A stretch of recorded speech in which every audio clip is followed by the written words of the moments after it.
Good morning बच्चों। आज हम आपको डॉक्टर राजेंद्र प्रसाद द्वारा लिखित निबंध भारतीय संस्कृति पाठ का सारांश बताएंगे।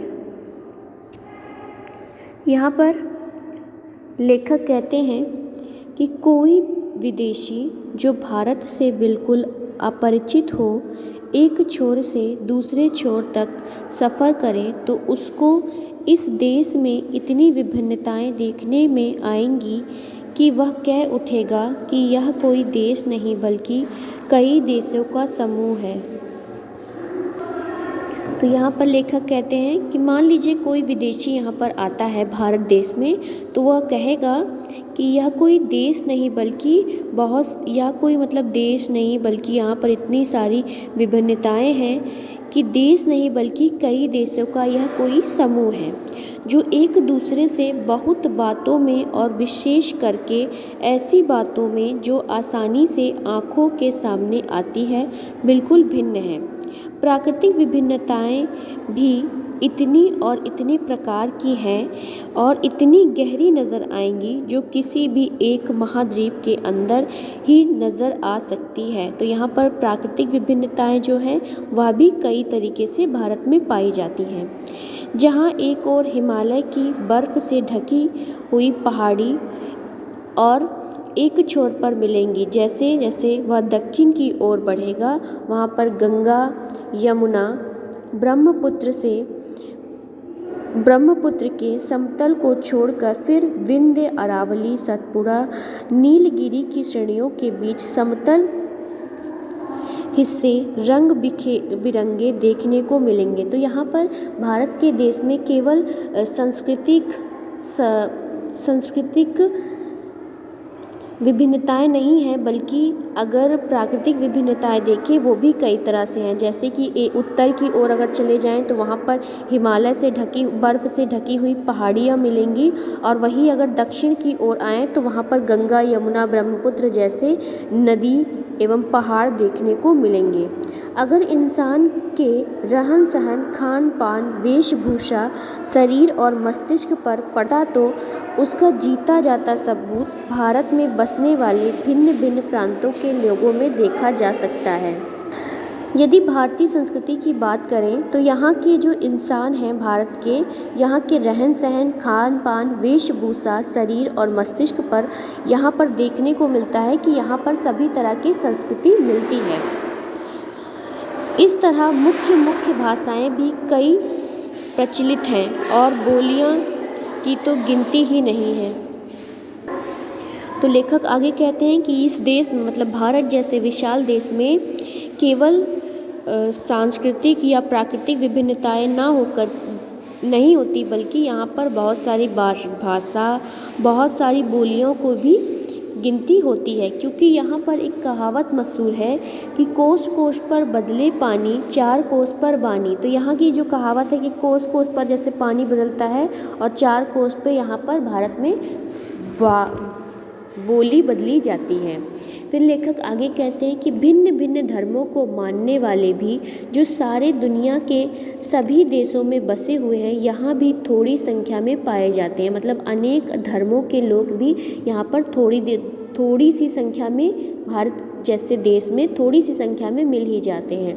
और जिस तरह यहाँ की बोलियों की गिनती आसान नहीं उसी तरह यहाँ की भिन्न भिन्न धर्म संप्रदायों की गिनती भी आसान नहीं। तो लेखक कह रहे हैं कि जैसे यहाँ पर बोलियों की गिनती नहीं की जा सकती वैसे ही धर्मों की गिनती नहीं की जा सकती।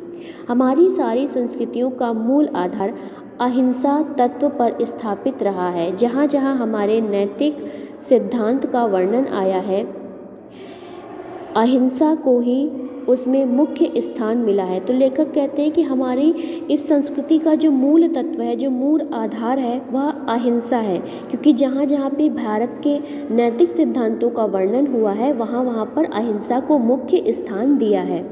हमारे देश में साम्राज्य बने और मिटे विभिन्न संप्रदायों का उत्थान पतन हुआ।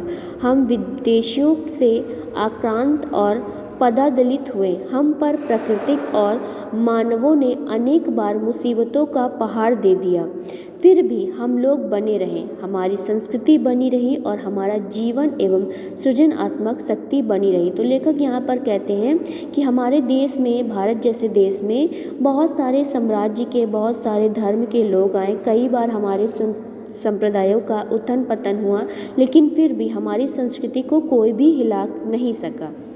संस्कृति अथवा सामूहिक चेतना ही हमारे देश का प्राण है। इसी नैतिक चेतना के सूत्र से हमारे नगर और ग्राम, हमारे प्रदेश और संप्रदाय, हमारे विभिन्न वर्ग और जातियां आपस में बंधी हुई हैं। जहां उनमें और सब तरह की विभिन्नताएं हैं, वहाँ उन सब में यह एकता भी है। मतलब हमारे देश में सांस्कृतिक एवं सामूहिक चेतना ही इस देश का प्राण मानी जाती है। इसके अलावा हमारे नगर, ग्राम, प्रदेश, संप्रदाय, विभिन्न धर्म एवं जातियाँ आपस में बंधी हुई हैं, पर इन सबको जो एक सूत्र में बांधता है वह है भारत देश की एकता। इसी बात को ठीक तरह से पहचान लेने से बापू ने जनसाधारण को बुद्धिजीवी के नेतृत्व में क्रांति करने के लिए, तत्पर करने के लिए नैतिक चेतना का सहारा लिया। और वहीं जो बापू जी थे, गांधी जी जो थे, उन्होंने बुद्धिजीवी के नेतृत्व पर क्रांति करके नैतिकता का ही सहारा लिया। आज विज्ञान मनुष्य के हाथों में अद्भुत एवं अतुल्य शक्ति दे रहा है। उसका उपयोग एक व्यक्ति और समूह के उत्कर्ष और दूसरे व्यक्ति और समूह के गिराने में ही होता रहेगा। इसलिए हम उस भावना को जागृत रखना है और उस जागृत रखने के लिए कुछ ऐसे साधनों को भी हाथ में रखना होगा जो उस अहिंसात्मक त्याग भावना को प्रोत्साहित करे और भोग भावनाओं को दबाए रखे। नैतिक अंकुश के बिना शक्ति मानव के लिए हितकर नहीं होती। वह नैतिक अंकुश या चेतना या भावना ही दे सकती है। वही उस शक्ति को परामित भी कर सकती है और उसके लिए उपयोग को नियंत्रित भी कर सकती है। साहित्य संस्कृति का एक व्यक्त रूप है। जो साहित्य है वह संस्कृति का एक मुख्य रूप है। उसके दूसरे रूप गान, नृत्य, चित्रकला, वास्तुकला, मूर्तिकला इत्यादि में देखे जाते हैं। तो यहाँ पर लेखक कहते हैं कि जो संस्कृति है उसका एक रूप साहित्य भी है, जो हमें गान, नृत्य, चित्रकला, वास्तुकला, मूर्तिकला के रूप में देखने को मिलता है।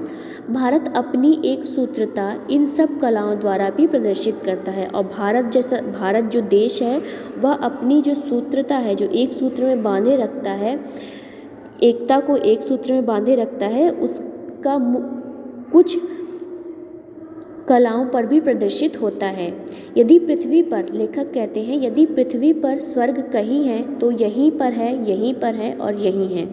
यह स्वप्न तभी सत्य होगा और पृथ्वी पर स्वर्ग तभी स्थापित होगा जब अहिंसा, सत्य और सेवा का आदर्श सारे भूमंडल में मानव जीवन का मुख्य आधार और प्रधान प्रेरक शक्ति हो जाएगा। तो यहाँ पर लेखक कहते हैं कि यदि इस दुनिया में, इस धरती पर कहीं स्वर्ग है तो वो सिर्फ भारत देश में ही है। और जब हम अहिंसा, सत्य और सेवा का आदर्श सारे भूमंडल पर मानव जीवन को मुख्य आधार एवं प्रधान शक्ति देंगे तो यह पूरी तरीके से, या जो भारत देश है वह पूरी तरीके से स्वर्ग बन जाएगा।